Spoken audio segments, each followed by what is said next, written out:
Good afternoon and happy weekend, my family, friends and followers here on Instagram.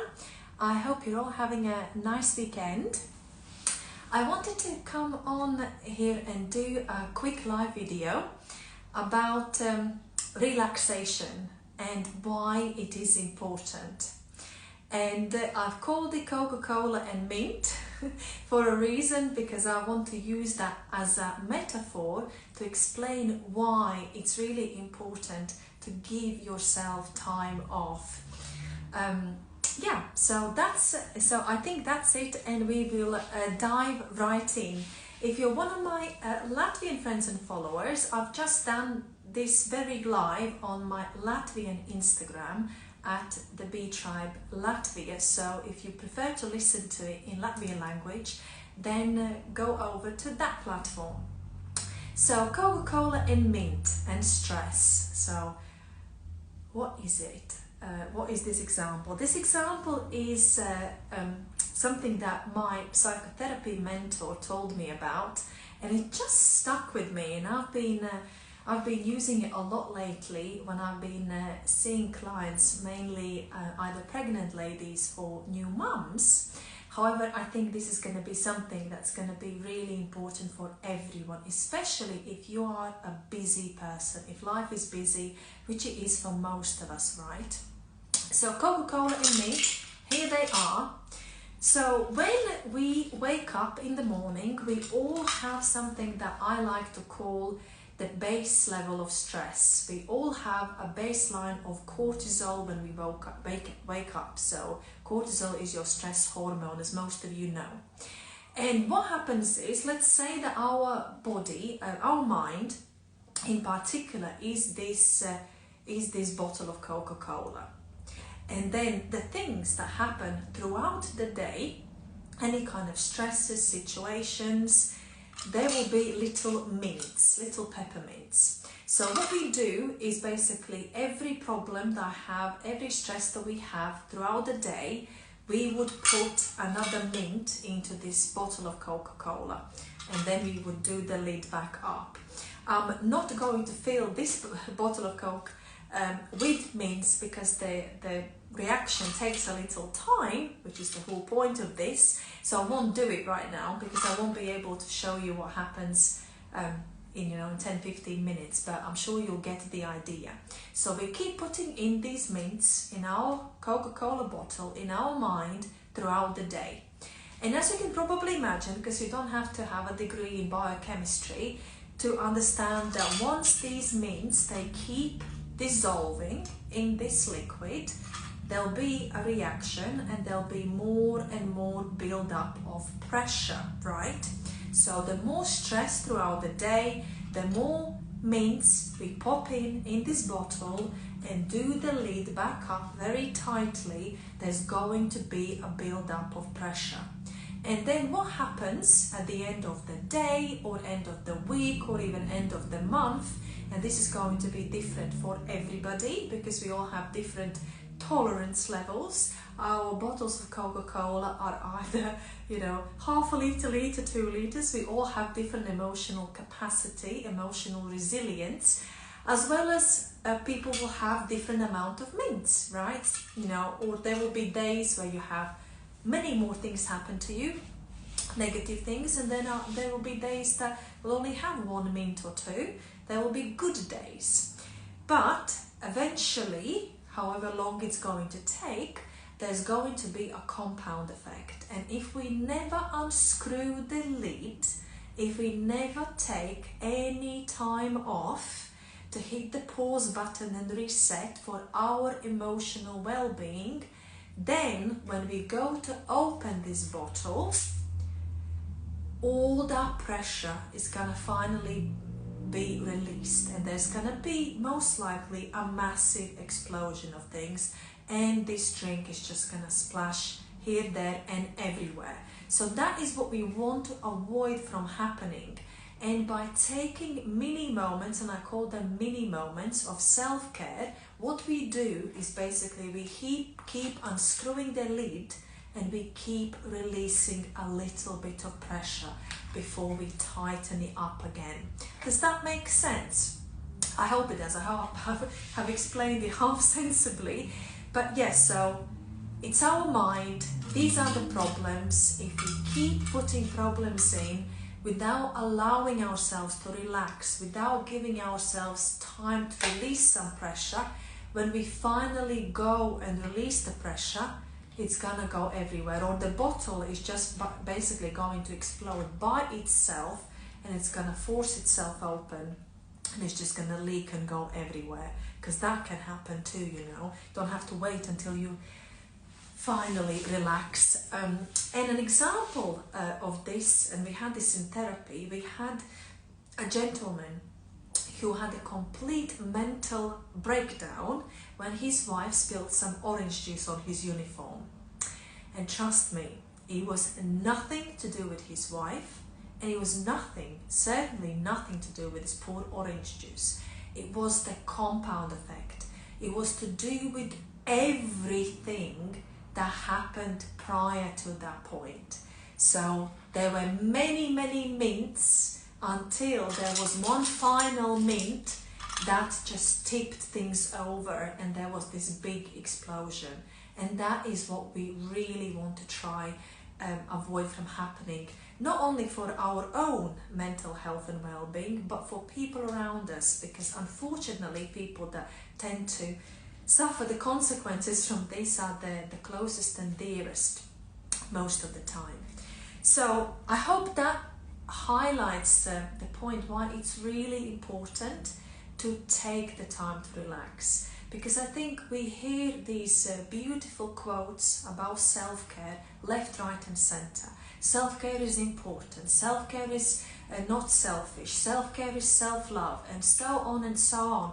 But do we understand them? And do we understand them, why it is important that I do these things? Why is it important that I practice self-care for me and for the people around me, for my emotional well-being, for my emotional health? You know, because hearing things but understanding them, it can often be two very different things. So that's firstly why it is important to relax, is to release the pressure on a regular basis to make sure that there's not a massive negative compound effect. Hi Baiba, nice to see you, hope you're having a nice weekend. Secondly, I want to draw attention to what I personally call mini self-care. I don't know about you, but when I used to think of self-care and self-love, I used to think of these wonderful things like long walks in the nature, weekends away, long bubble baths, massages, all these long beautiful things, our meditations. But who has got the time, right? As wonderful as they are, for most people, that's not something that we can fit in our everyday. We're lucky if we can fit one single activity during the week, correct? So what's a lot more realistic is to take these mini moments. It's not too long for an hour or 45 minutes that you rarely get the opportunity, and think to yourself, well, unless I have 45 minutes, an hour, I'm not even going to bother, I don't have time. More realistic is grabbing 5-10 minutes here and there. That is a lot more realistic, and that's what I do throughout the day, and that's what I teach my clients to do. Incorporate some sort of emotional well-being routine into your daily routine, okay? So how can we do this? I'm going to share 3 favorite things that I do myself, and there are many, and you probably have got some, or perhaps you'll be inspired to research this a little bit more, and you'll find something here on Instagram or YouTube or Google. You know, go and find what works for you. With my videos and the information that I share, you know, take what you like, leave the rest. You can agree with me or disagree with me. Maybe you'll go and find something that's better. But if I've inspired you to do that, then my job here is done. That makes me happy. So without further ado, so what are my 3 favorite ways to relax? Number 1 is breathing. I know, were you expecting something so groundbreaking and shocking? Sorry to disappoint you, but perhaps let me explain why. And again, people say take a deep breath and you should practice breathing. And I've heard that for many years, it never really resonated with me. Now that I understand it and I practice it, I'm like, I get it now. Okay, it really is wonderful. I love the breath because it's something that's with us wherever we go and whatever we do. Your breath is always with you, and it's a free tool. It's a free tool that is available to you 24/7. And also you can do it anywhere. You can practice certain breathing techniques whilst you're driving, whilst you're queuing, whilst you're cooking. You can be even doing that, during a Zoom meeting. Nobody would know that nobody would necessarily know what you are doing, and that's the real beauty of it. There are many different ways of breathing, and some will be relaxing, some will be energizing. I like energizing breathing as well because it's a great pick-me-up in the afternoon sometimes. But today I want to talk about the breathing for relaxation. The one that I practice and teach is called 7-11. And what it means is that we breathe in for the count of 7 and we breathe out for the count of 11. 7-11. If this feels too steep of a jump to start with, which it was for me personally, you could try 3 and 5. If you do it through your nose, it is more effective. So you breathe in for the count of 7 or 3, breathe out for the count of 11 or 5 through your nose, and when you do this, try to imagine as if you had a balloon in your diaphragm, in your belly, and you're trying to fill it up. And when you are breathing out, you're trying to deflate it. I won't demonstrate on here because I don't think you'll probably see it properly, but you get the idea. And why it works is this. When we breathe in, we stimulate our sympathetic nervous system. Hi Madara, nice to see you, happy weekend. So it's the arousal response. And you may remember, of situations in your life when you have felt very stressed, very anxious. That's normally associated with the quick, shallow breathing. So it stimulates the arousal. On contrast, when we breathe out, we stimulate our parasympathetic nervous system, which is the relaxation. So by simply making the out breath longer, we are strengthening the relaxation over the arousal. And the more you do it, you're just making the relaxation stronger. I like to think of it is that using the breath and the body, we trick our mind into relaxing because we are physiologically telling our mind, I'm safe, I'm fine. Okay. And I love muscle memory about this as well, because when I first started practicing this, it used to take me a couple of minutes, whereas now I take 2 or 3 breaths and my body just goes, oh, going to relax now, this feels good. So the more you practice it, the quicker it's going to work for you. And give it some time. Like anything that's new, that feels a bit unnatural, give it a fair chance before you dismiss it, is what I would say. I had a couple of goes at this, and in hindsight, I would say I did dismiss it quite quickly because I thought, this is not for me, what's next? But as I was forced to do it, I suppose, as a psychotherapist, I was like, gosh, this really works, like to my amazement. But firstly, once I really understood why it works from scientific point of view, from the evidence point of view, that caught my attention because I was like, okay, it makes sense. I understand why that would actually work and really help someone to relax. So that's the first way. The second way I like to relax is using meditation. And again, meditations come in different shapes and forms, and perhaps you've got something that you already like, or perhaps you, after this video, you will feel inspired to try something out. I would say if you're new to meditation, like I was, a good starting point is something that I would call a body scan. So, you know, if you haven't done this before, then to just sit there with your legs and arms crossed in complete silence and shut out every single thought that comes in your mind, and to do that for an hour is quite difficult. It takes a lot of self-mastery. So when you do a guided meditation, and you can find different ones on YouTube, I often find something that's 5 minutes, 10 minutes, or you have different apps for this. I used to use a couple of apps in the past, and you could find like a 3-minute guided meditation, a 5-minute, and basically what you do, you close your eyes. Your eyes, by the way, are the only visible part of your brain, so just by closing your eyes and reducing the sensory input, you are already helping your brain to relax a little bit. So you close your eyes, you start focusing on your breathing, and then through guided meditation, you'll just think of any sensations in different body parts, like your head, your shoulders, your stomach, your legs, all the way down to your feet, or the opposite way around. Some people do it the opposite around. And that way, you just listen to the person guiding you through it. So I would say that that's probably a good starting point.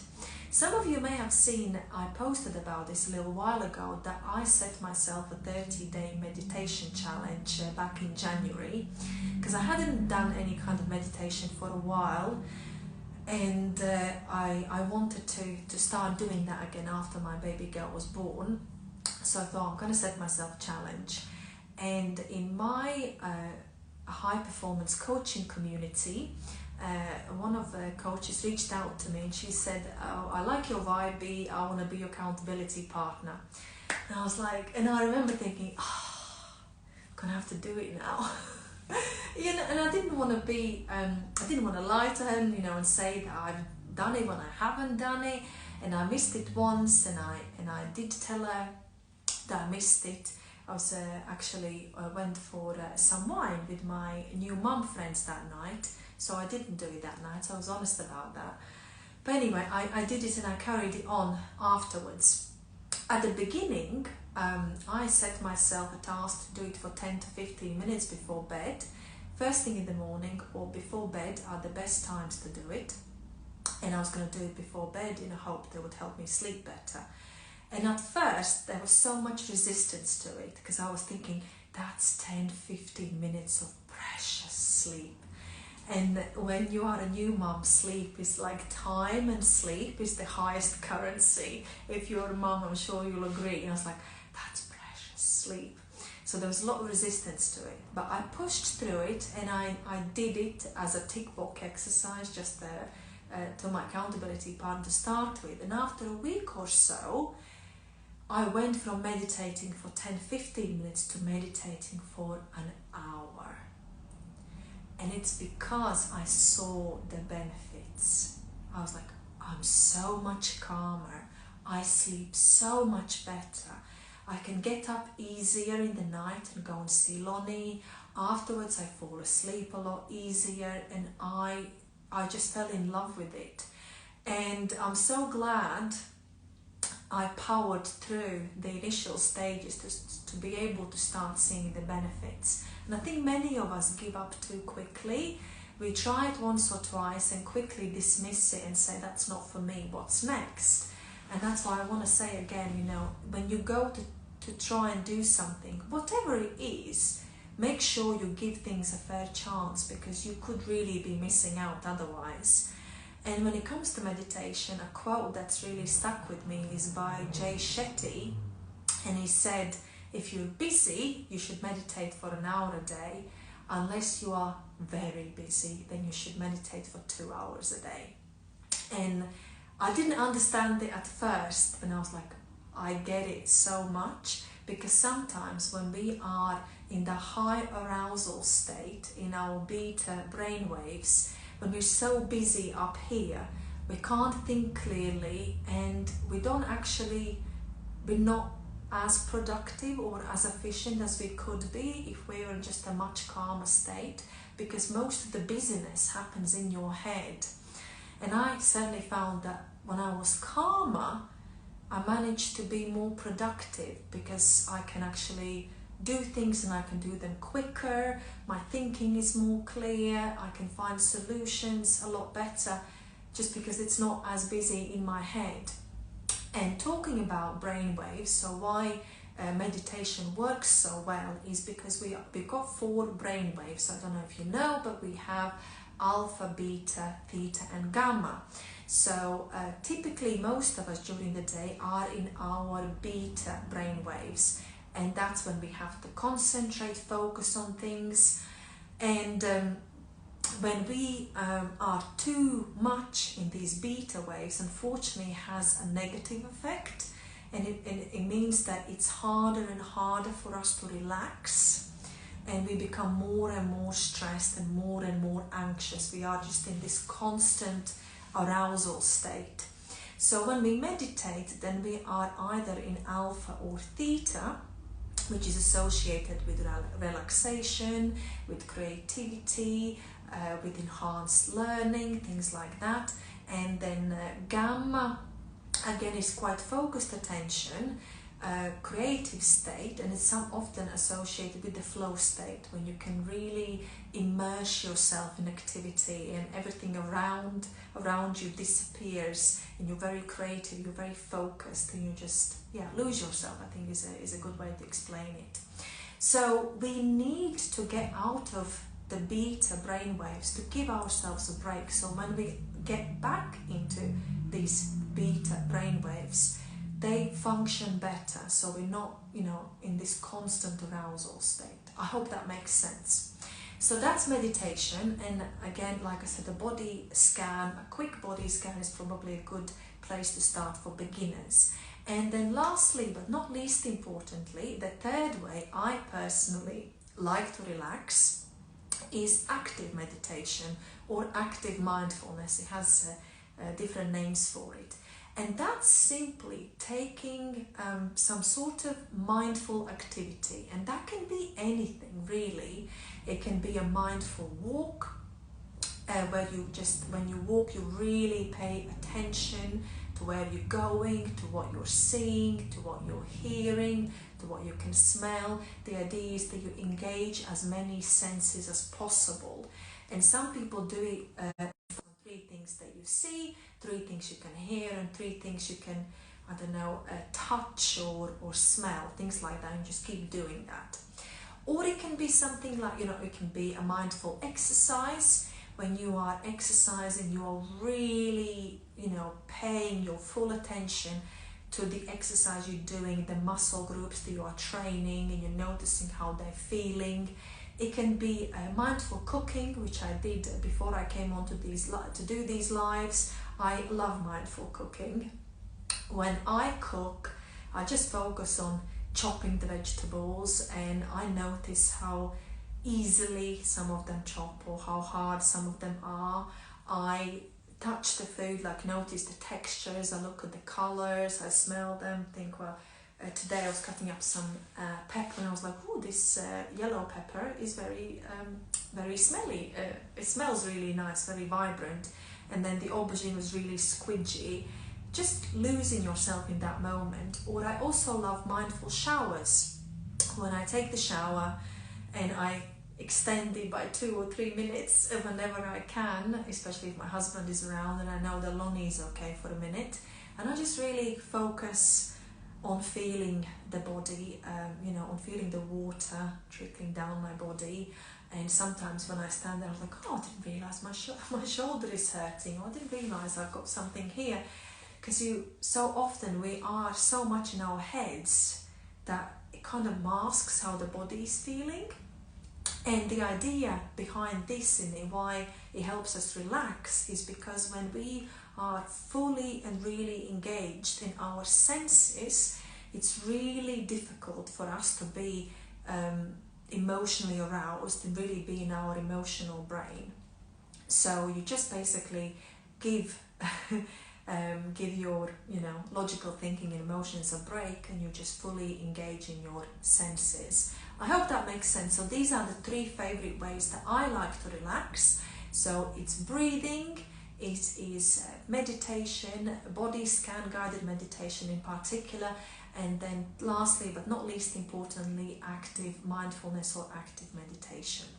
So these are the 3. Let me know in the comments which one you like the best, or which one you like the sound of. You can comment 1 for breathing, 2 for meditation, and number 3 for active meditation or active mindfulness. It would be interesting to know which one appeals to you most, which is the most appealing. If you've got any other ways that you like to relax that you would love to share, then please share in the comments. Sharing is caring. Like I said at the beginning of this video, there are many different ways and there is no right or wrong. You just have to find what works the best for you, for your personality, for your lifestyle, for your preferences. There are different ways of breathing, there are different ways of meditation and mindfulness, and there are many different ways of relaxing in general. But yeah, please share if there's something that has worked for you that I haven't mentioned, or you've heard that other people recommend this. And yeah, I hope you liked my Coca Cola and mint example. If you did, I will let my mentor Alexis know. I'll thank him for the example, and just think, mini moments in whatever shape or form that's right for you, whether it's breathing or this and that, any kind of self-care throughout the day, however little it is, whether it's 1 minute, 3 minutes, 5 minutes, it all means that you just keep letting some pressure out, okay? You keep letting the pressure out, and that's going to have enormous benefits for your emotional well-being, I promise.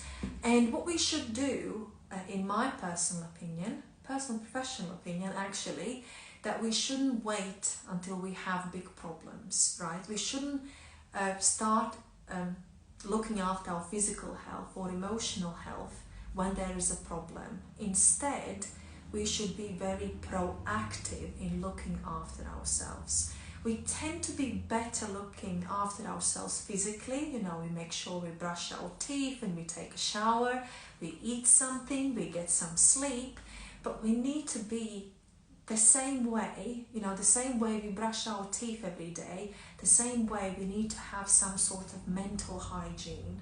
There should be something throughout the day that you do to just release that pressure. Don't wait until there's a huge build-up, there's a huge explosion. And of course, this could be another long conversation where we talk about how when we live in highly stressful states for prolonged periods of time, how that can manifest in physical illness as well. But that's a different topic. That's a conversation for another day perhaps. But yeah, and it's not just for you, it's for everyone around you. If you look after yourself better, then you are better for everyone around you. It makes me better be for my business, it makes me better be for my daughter Lonia, it makes me a better wife, it makes me a better neighbor, it makes me a better friend. Everyone around you benefits.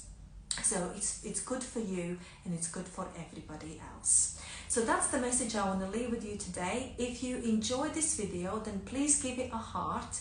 If you know someone, a friend or friends who would benefit from this message, then please tag them. I always say sharing is caring, and let's spread the word, because these are the things that I believe to be important and that people could really benefit from. And by you showing your love and support, then I can see what kind of content is really useful to you, so I can come back and make similar type of content. So it's kind of, it's a bit like feedback, isn't it? Getting feedback from you. Because I know this is a little bit different from the things that I normally talk about, healthy lifestyle and weight loss. Mind you, you will find that reducing your stress levels is probably going to have an effect on your waistline as well, because when we have increased cortisol, that can often lead to overeating. you know, like emotional eating, or it can just lead to the fact that our, you know, from the body's point of view, that it tends to store more fat anyway, which is the opposite of what we want. So a lot of people do find that reducing stress in their lives actually does help them to lose weight as well. But that's another conversation. But I thought I will mention that too. Hi Susie, it's nice to see you. I'm actually jumping off now, but I'll be really pleased if you watch this video from the beginning after I hop off. I won't keep you any longer. Have a fantastic weekend. I will see you very soon. Be healthy, be happy, be you. Bye for now.